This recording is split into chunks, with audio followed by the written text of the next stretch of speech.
This is the Open University. やがて裏切りの翼広げ飛び去っていくに違いない娘よ。パパ。それでいい。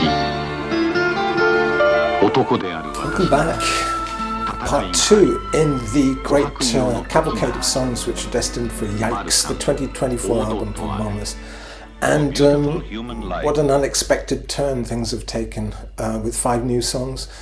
Rota, Beautiful Human Life, Thonian, Mondegreen and Saki Myth. So we take a sort of detour through the backwoods of Italy in the 60s, largely seen through Fellini, but from Japan, and Manchester in the 80s, early 80s I guess, with a little cameo appearance by some zombies. Charm points, I think you could say. I'm always drawn to charm points. But in a slightly wider framing, I think the album has really taken on a kind of personality which it didn't have maybe with the first few songs, and that's that it's an album of consolidation rather than innovation. It's an album of effectiveness rather than originality, and it's an album of parody rather than alienation. So that's kind of 3 splits on the same basic schema, which is that you can do experimental records. You know, I could talk about Momus or some of those noughts albums that I made, and that's exciting. You're diverging, you're going out from what you know towards the unknown. But it's also alienating for some of your listeners and maybe even for yourself, because you lose a sense, you sort of disintegrate deliberately your personality. Whereas with, say, Hypnoprism, which I did in 2010, I was converging back towards what I called the catnip of pop, in a hope of making YouTube videos out of the songs which would become viral. Some of which did become viral. I think the Hypnoprism title track has, 40,000 views or 50,000 views now, which for me is viral. But so this feels more like that kind of album, that it's a crowd pleaser and it's less trolly. But I think great artists are often trolling. They're often doing things which people don't want. So the bad reactions that started the greeted the first track in this album have really withered away. I haven't seen anyone complaining at all really since that first medieval stomping folk track, electronic folk track. But I have been revisiting lots of previous styles. I guess people are just more pleased by certain styles than others. So the sort of galloping sequences of my 80s style when I was the third Pet Shop Boy seem to be crowd pleasers. So it's the catnip of pop again, and it's interesting because personality is like a sum of repetitions. I am who I am because I do what I do, and I do it repeatedly. And but creativity is a sum of challenges or disruptions. So hopefully you're balancing both, and on a micro level, the fine-grained level of what I'm doing with the arrangements and how I'm recording these songs, I think there is a creativity going on, but it's often pastiche rather than pure invention. And I think we live in a time, obviously this is very topical with AI, artificial intelligence, pastiching human efforts at songwriting, and we'll come to that because one of these tracks is basically written by AI. So we're right up to the moment in that sense, that it's electronic, my take on electronic take of pastiche of older pop, but it's also nostalgic and retro and vintage in another sense, which is that it's using the past as a mulch, a kind of fructifying store closet larder of musical sounds and ideas which are meaningful to me and meaningful to people of my generation. So Nina Rota was the first and most melancholic track so far. It started with a synth brass sound in GarageBand, which I use. I use a lot of the presets in GarageBand, just as when I made Ping Pong I used a lot of the presets in my Roland PMA-1. They had arrangement templates and things which I used the hell out of, which of course you don't hear anywhere else. People don't really use those things. I mean, professional musicians or semi-professional don't really use that, but I always find it interesting because first of all it really ties you into a particular time and a particular sound, but also it's got a weird alienation built into it, which is that it's often a Japanese engineer's take on tango music or something like that. So the synth brass sound, I kind of sampled it through many key changes, and I kind of did a pitch bend thing on it, so it kind of went woo like that. And the song was going to be called "The Boyfriend," and referred to the Ken Russell film from 1971 called The Boyfriend, which was based on Sandy Wilson's 1953 musical of the same name, sort of Busby Berkeley musical set in the flapper 20s. And Twiggy starred in Ken Russell's one. I've only seen half the film because my grandparents, my mother's parents, took me to the cinema, to the ABC in Edinburgh in 1971 to see The Boyfriend, and there was a power cut in the middle of it, so we all had to leave the cinema. The lights went out, everything went out, so we were shuffled out with torches, and which was a kind of ironic thing to happen, because this was such escapist glitz and glamour going back to the 20s. I guess my grandparents would have liked it, remembering the 20s, but and then in the 70s there were all these problems. There were power cuts, there were bomb scares, there were industrial disputes and things in Britain, so the 70s reality hit us with a bang in the middle of all this glitz and glamour. But a fun film, and I liked the sort of wardrobe and the dance routines and everything. So just because the sort of trumpet sound was a bit jazz age and the rhythms were a bit jazz agey, so I thought The Boyfriend. But in the end, it turned into something else, a sort of meditation on Parisian electronic inwardness, which I see a lot in cafes when I go out to cafes. You know, a lot of people with headphones on or iPods. I know it sounds a bit like AirPods, but it's actually AirPods. And that idea that you've got your own space, a kind of designed acoustic space which is playing out in your head, even to the extent that when you turn your head with an iPhone, you get this kind of spatial thing where you're really, the music kind of turns with you and then stays there, so when you turn back the music's still over there for a while and then it swings back around. It's kind of weird but interesting. So it's schizophonia, as they say. You're in one environment but you've got this sound ambience of another environment which has been engineered in a studio but also by the devices mediating it to you. So this kind of weird possibility to alienate yourself deliberately, you know, often people are in cafes working on laptops and they have their own headphones on. Seemed very sad to me but also interesting. So the song is about that, the sensation of being trapped inside some very lush, melancholic music soundtrack by Rota, who of course made the soundtracks for Fellini films. I love Rota, especially Juliet of the Spirits. I mean, sometimes it's stomping fairground music, but other times it's very delicate and serpentine, kind of sliding down through semitones and up, you know, a lot of very fascinating intervals.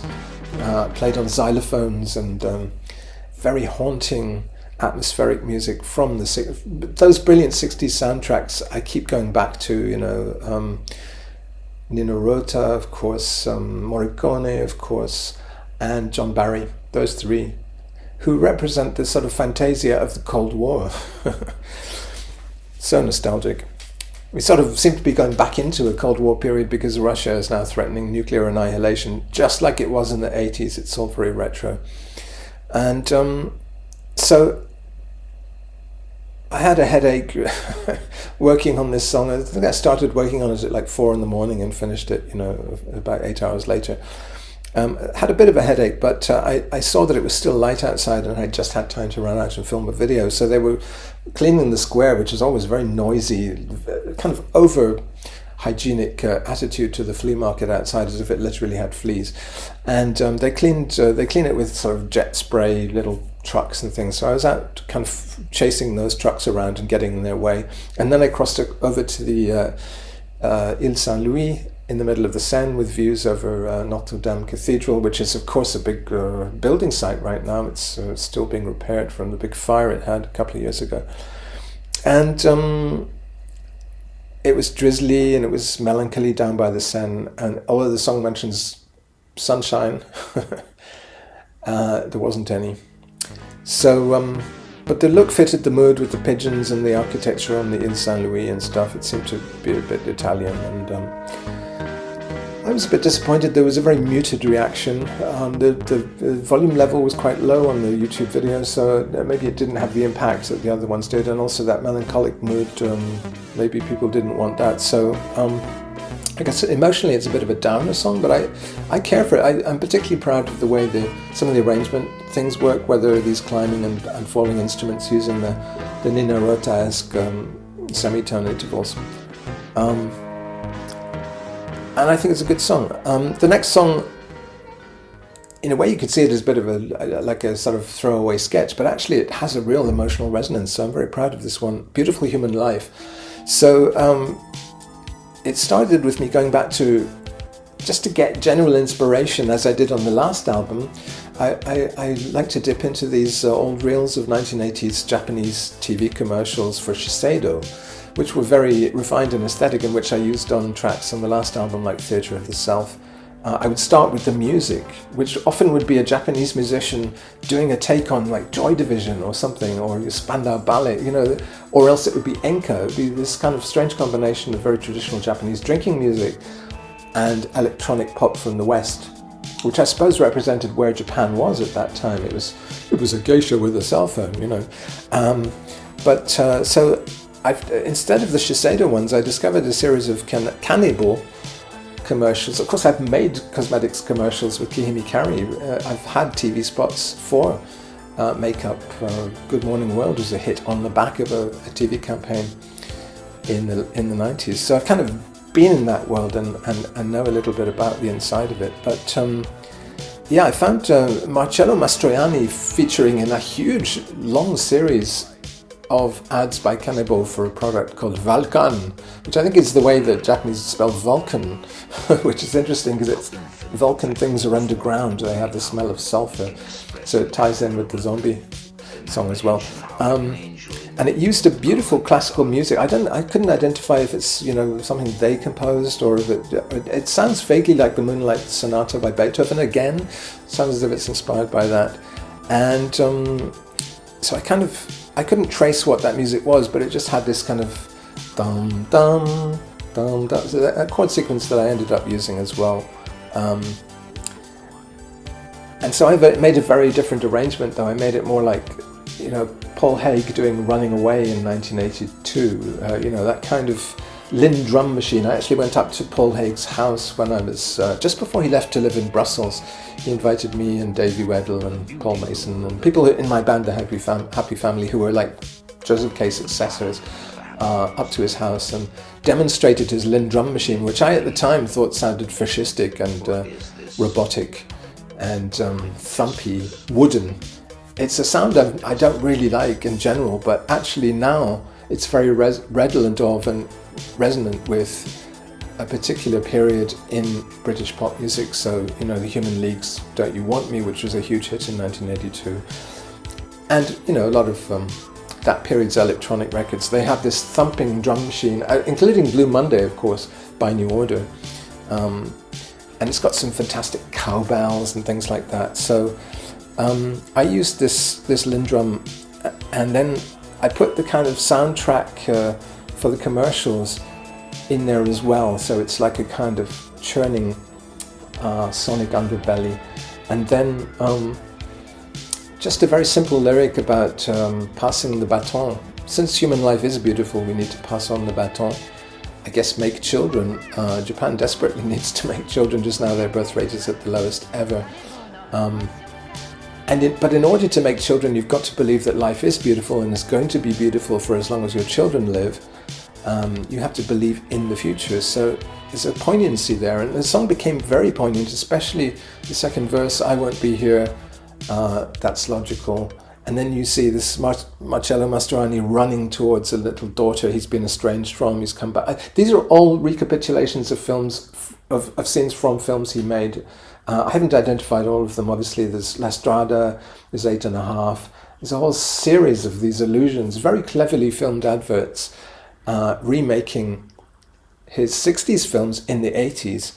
But of course he's aging, so there's almost the sense of like Jeremy Brett in Sherlock Holmes, that series. If you watch that, he's very handsome and young in the beginning, a bit like the face he had with the Three Musketeers when he was on TV in the 60s, but by the 80s he's getting ill and he's drinking, and so by the end of that series, he's almost unable to speak. He shouts his lines. He's very haggard.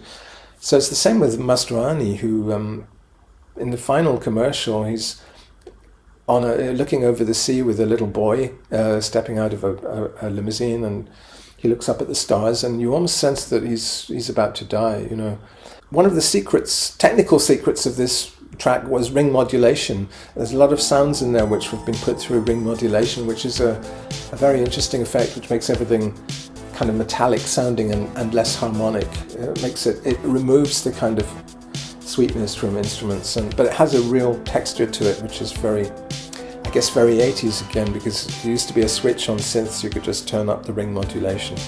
So you hear a lot of that in Japan, for instance, in Tin Drum, their album, which uses that to get a kind of gong-like or metallic instrument, Southeast Asian or Chinese kind of instrument effect.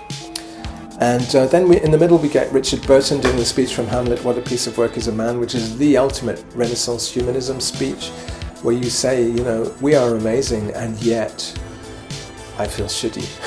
He doesn't quite put it that way. And it's as if Marcello Mastroianni is dressed up as a Shakespearean actor, you know, and doing that speech. So that's counterpoised with the idea of passing on the baton because life is beautiful. So then you've got the slogan from Cannibal, which was for beautiful human life, and the New York Times did a little piece about Japanese misuse of English phrases in the early 80s, and they said this is one of the most egregious examples because you wouldn't say for beautiful human life in English. It sounds odd. It sounds like the slogan of a new religion or something. I like that. I like the oddness. It reminds me of Japan's oddness at a particular moment in the 80s and 90s when it was more alien than it is now. And yet there was this constant presence of objects from the West which are out of context, like the English phrases, like the slogans on clothes at the time. A lot of clothes had weird English writing on them, which I guess the people wearing them didn't understand. You know, there was no sense of what that meant. But it's idealistic and it's spooky and so on, this phrase. So it's a juicy kind of phrase for me to tease interesting contradictory meanings out of.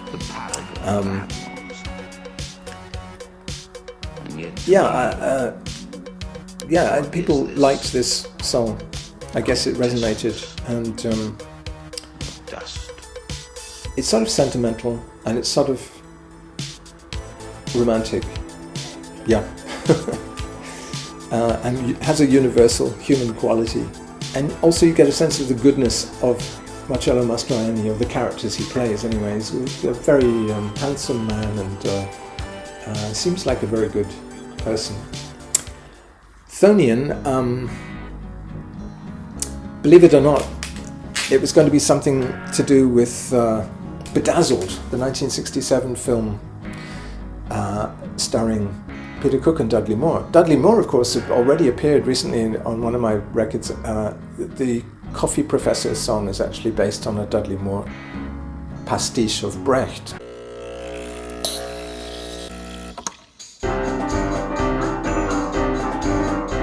Dudley Moore, the more I delve into his musical side, the more genius I think he was. There's a fantastic sequence. I haven't seen the whole of the Bedazzled film, unfortunately. I must see it, but I've just seen the middle sequence where the two of them do they appear on a kind of Ready Steady Go type TV pop program, and Dudley comes on and he does this song called Love Me, screaming love me, the kind of epitome of someone who just demands adoration. I want to be adored, you know. And then Peter Cook comes on and does a song which is I'm indifferent, you know, you leave me completely cold, but he does it in this icy, seductive way, with the girl backing singers sort of saying you're so wonderful and him saying, you know, fuck off. And I wanted to do something like that. It just has a beautiful tension in it. But in the end, it evolved into something totally different. I mean, some of the chordal structure is still indebted to that Dudley Moore song. But it became a song about vampires. No, not vampires, zombies. in the underground. It sort of starts with that David Bowie thing, The Man Who Sold the World, where he meets. He takes this old little rhyme from the Victorian period. Yesterday upon the stairs I met a man who wasn't there. He wasn't there again today. Oh, how I wish he'd go away. Very appealingly silly lines to start a song about selling the world. In my case, it's more like a Thonian. Thonian just means underground. And Vulcan, I guess, again, Valkan, life where you're tapping on a screen. When you go into I first noticed this, I first took a photo in 2012, I think it was, of people on a Japanese metro train, and the whole carriage, everyone except me was on a phone, on an iPhone. And I thought, people on Facebook are going to find this funny, isn't this amazing? Everybody's on their own. Now, of course, anywhere you go, that's what it's like. It is invasion of the screen tappers. So, of course, there's a reference back to George Romero's film Invasion of the Body Snatchers, which was using zombie tropes as a metaphor for consumerism, the shopping mall. So in my video I use a Japanese shopping mall, and then suddenly there are these green screen royalty-free zombies coming on, and they're not actually tapping at iPads and iPhones, but they might as well be. They're trapped in a world which is not one I want to be trapped in. I'm not going to get the old the Apple heads-up display thing and immerse myself even further in an artificial world. It doesn't appeal to me at all. So, but I do go to cafes and just see that everyone else is somewhere else. It is schizophonia or schizophrenia that they're actually not present in the moment. I don't want to get all Buddhist on your ass, but being present in the moment is also nice. Or maybe they're just pretending not to be present in the moment, and actually they are, which is kind of interesting. There's also, a lot of fun arrangement ideas. I took some Bowie big drums and things like that, the robotic early 70s voice, which Gary Newman later ripped off. But in the end, I just simplified everything, took it back to a fairly simple song with no percussion, and but some screeching synths to represent the kind of otherness of the zombies. I think it's stronger for that remix. So the next two pastiches, they're really pastiches of Manchester music, which of course was very important to me in the post-punk period. I was deeply into Factory Records and The Passage and Magazine, obviously, but others. So I'm still basically rooted in that. I love New Order.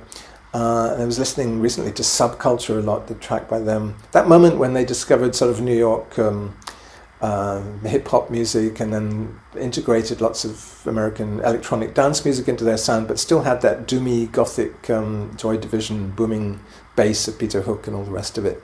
Power, Corruption and Lies is a fantastic album. Everything's Gone Green, Procession. I love all that stuff. And Barney's lyrics, although he was learning to sing, screeching a bit, his lyrics very throwaway and silly, with rhyming couplets that made no sense, I think you are a pig, you should be in a zoo, all that kind of silly thing. But it's very appealing, it's charming, and it really moves your ass as well on the dance floor. It's very infectious. So I made a kind of...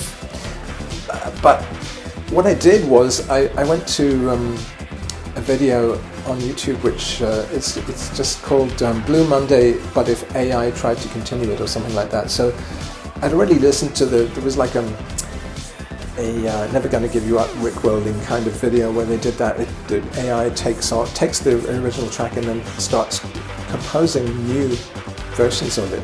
So one of these new versions of Blue Monday was, instead of, that most pop songs are doing Three Blind Mice, doom, doom, doom, I see a ship in the harbour, I can and will obey, if it wasn't for your misfortune, be a heavenly present today. Instead of that Three Blind Mice, it was going Mice Blind 3, it was going up instead of down. And so I used that as the basis, so it goes up, and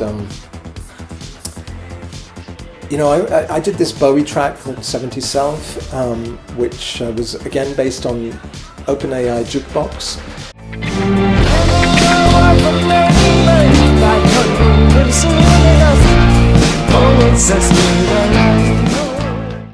is all in a grey area copyright-wise, and nobody really knows who owns songs that AI generates based on having consulted existing songs. There are legal cases ongoing about it, and you know, I think TikTok is being sued by Universal Music at the moment, for instance, because it's TikTok is getting heavily into not paying publishers and instead regenerating pop tracks that sound a bit like X, Y, or Z for people's dancing videos or whatever they do on TikTok, and that's going to be resolved. Obviously, at some point there'll be some way that you have to pay the original composers, although it's not really identifiable who those composers were. This extrapolation that I've used, it starts off sounding like Barney Sumner doing new lyrics to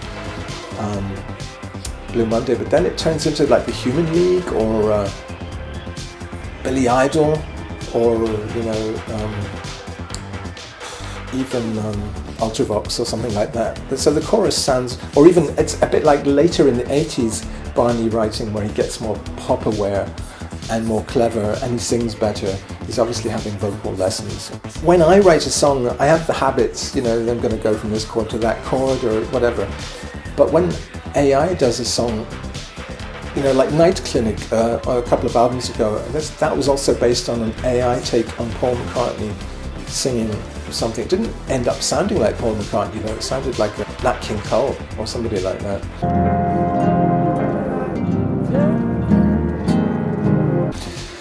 So we're in a golden period just now with technology, which is that it's not very competent yet, and it's going to get slick and horrible, and there are going to be nightmares of AI composition. AI pop is going to be nightmarish in the future, very soon actually, but just for the moment it's so inept that it will do things which are kind of artistically interesting. And that's the period that excites me with technology, whether it's translation technology or, you know, compositional technology, when it's still glitchy and getting things wrong. Like early synths were so interesting because they could glitch so easily, and it was really hard to get patches back, and you couldn't be glib with them. You would have to experiment every time you turned the damn things on.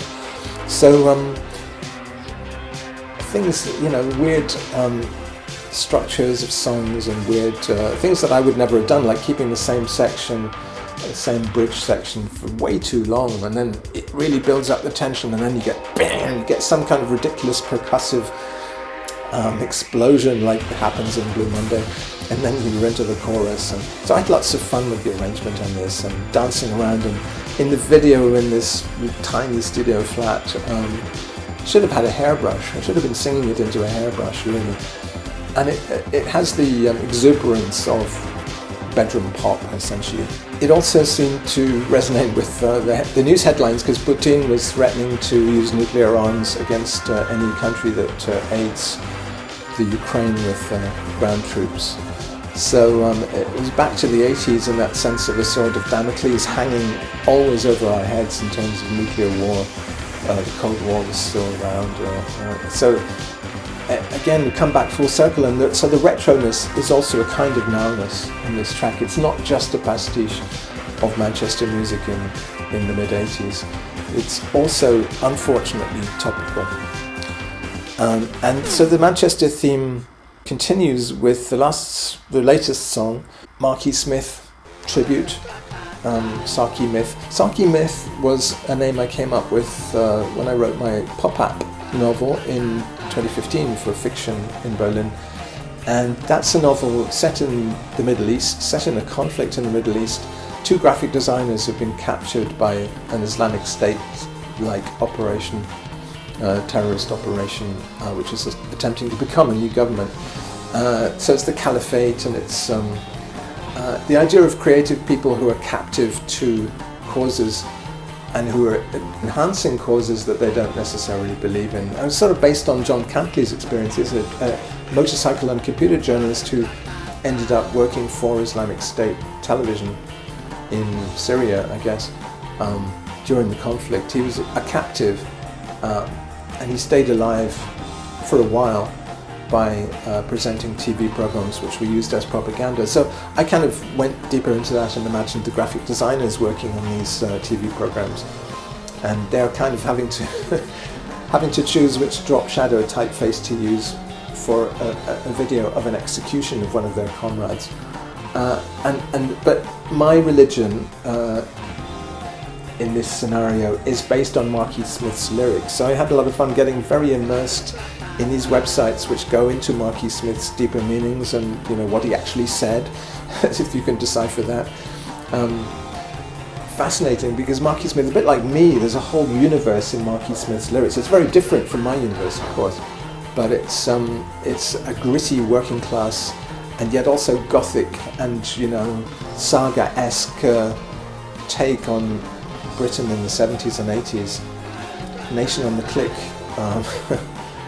Saving Grace, all that stuff. So I was deeply into the Fall in my early 20s. I loved their really early tracks compiled in the early years kind of albums, and also I loved the Slate's EP, I loved the Hex Induction Hour album, and the Bricks period started to, I did buy that stuff, but it interested me less because they were trying a bit hard to be commercial at the time. But that kind of Baroque Gothic imagination that Smith had really appealed to me, and it was sort of great. His attitude is sort of don't give a fuck attitude as well.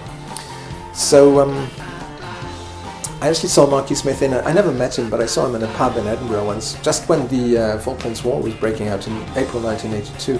He jumped up, he was standing up, watching a TV monitor which had reports of the so-called task force, the flotilla that Margaret Thatcher sent out to defeat the RGs, as they were being called in the tabloids at the time, over these pointless islands in the South Atlantic which just had 5 sheep on them.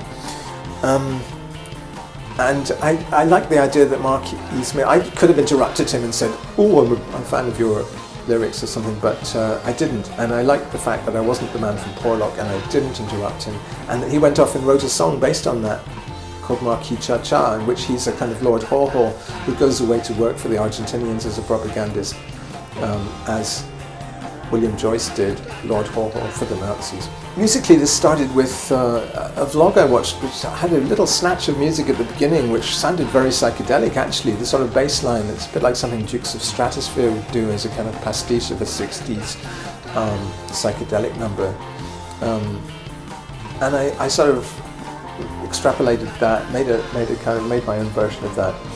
And then suddenly it occurred to me, Marquis Smith mumbling over the top of this would sound really good. Instead of making it a more structured song, let's just do a really over-the-top Marquis Smith impersonation. I'm not great at accents. I can't really do a Manchester accent. The kind of characteristic lyrics and intonations of Marquis Smith I can do better. And then if you put a ton of fuzz on the vocal, then it becomes indecipherable in that classic Marquis Smith way. So I was making this song at about 3 in the morning, and it just sounded like, probably to neighbours listening, it sounded like I was having a very bad night now. But I do find it interesting as a way to write songs, persona. What would X do? What would Mark do? Mark is dead. I mean, you could do it with Bowie as well. I do it a lot with Bowie. What would Bowie do? What would Jesus do in this situation? Would Mark say this line? How would he say it? Maybe he'd do a truncated notebook style of a lyric, or maybe he'd base it on a provincial newspaper. He seems to have read a lot of this Local Man meets Lizard, whatever, kind of the weird little news stories you'd find on page 17 of a provincial newspaper, which probably doesn't exist anymore, but or else he'd be bitching about other artists and saying some crap FM DJ was fired. You know, I was fascinated by these minor figures who are alter egos, like a sports reporter or a fitness freak or a DJ or something. He could have been if he'd been in a parallel life, you know. And so I have him in Hell walking with Demo Suzuki, who recently died, of course, the singer from Cannes. Marquis Smith, very influenced by not just Icelandic sagas and things, but and this idea of a kind of mythical north of England, and even Scotland, because he was into Edinburgh a lot. That's why he was in that pub in Edinburgh. I guess he spent time there. But also Germanic things and krautrock and stuff. So a lot of the Fall is influenced by Cannes and people like that. So Later I added in this refrain about maybe dead but never felt better, never felt fitter, or it is of course like eat yourself fitter. If this had been in a different style, it could have been like 2 p.m. My song on Ping Pong 2 p.m. which, you know, uses bossa nova backing and just has a kind of weird stream of consciousness poem as the lyric. That's me doing this type of track in my kind of soft voice, but it's fun to do it as Marky Smith in a hard voice as well. And I do love songs which kind of build up a picture of Britain, a seedy kind of run-down, derelict Toteninsel.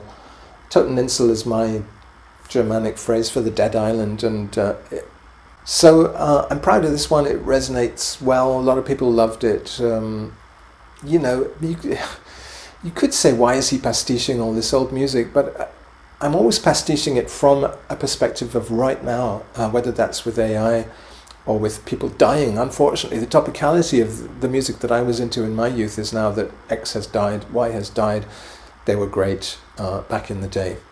And it's almost like all these John Robinson books we've just had, as I'm recording this, we've just had published the Folktronics, which is the second installment of books about my own work, which portends my absence as well. I won't be here, it's logical. Open University. やがて裏切りの翼広げ飛び去っていくに違いない娘よ。